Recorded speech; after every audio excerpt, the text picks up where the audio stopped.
All right, this is a continuation from Friday's reading of 1 Kings chapter 8. It's Saturday. Actually, it was Thursday that we read it, since we did Valentine's Day previous video. Anyway, it's 1 Kings chapter 8, Solomon's prayer of dedication. Then Solomon stood before the altar of the Lord in front of the whole assembly of Israel, spread out his hands towards heaven, and said, O Lord, God of Israel, there is no God like you in heaven above or on earth below. You who keep your covenant of love with your servants who continue wholeheartedly in your way. You have kept your promise to your servant David, my father. With your mouth you have promised, and with your hand you have fulfilled it, as it is today.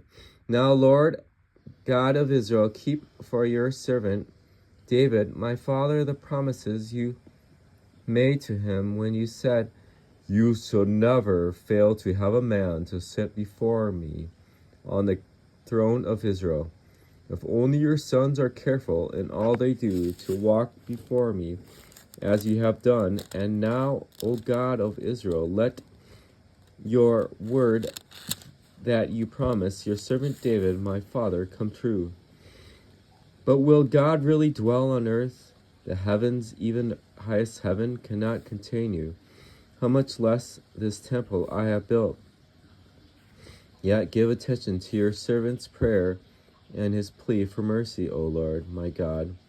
Hear the cry and the prayer that your servant is praying in your presence this day. May your eyes be open toward this temple night and day, this place of which you said, My name shall be there, so that you will hear the prayer your servant prays toward this place. Hear the supplication of your servant and of your people Israel when they pray toward this place. Hear from heaven, your dwelling place, and when you hear, forgive. When a man wrongs his neighbor and is required to take an oath, and he comes and swears the oath before your altar in this temple, then hear from heaven and act. Judge between your servants, condemning the guilty and bringing them on his own head what he has done. Declare the innocent and guilty, and so establish his innocence. When your people Israel have been defeated by an enemy because they have sinned against you, when they turn back to you and confess your name, praying and making supplication to you in this temple, then hear from heaven and forgive the sin of your people Israel, and bring them back to the land you gave to their fathers.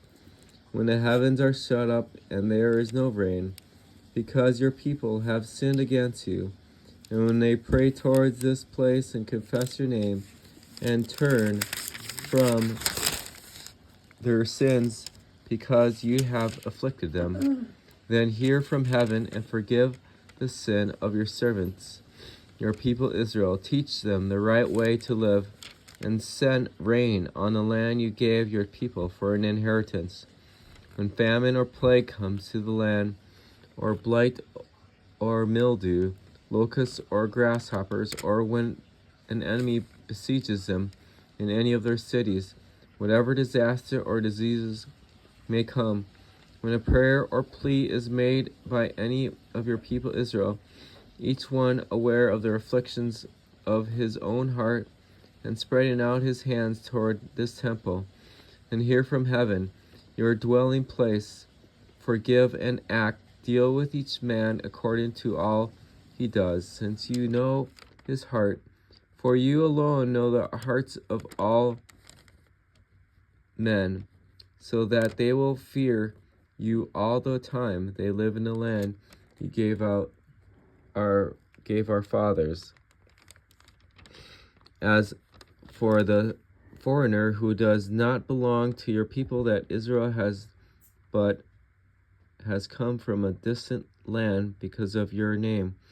For men will hear of your great name and your mighty hand and your outstretched arm when he comes and prays toward this temple, and hear from heaven, your dwelling place, and do whatever the foreigner asks of you, so that all the peoples of the earth may know your name and fear you, as do your own people, Israel, and may know that this house I have built bears your name.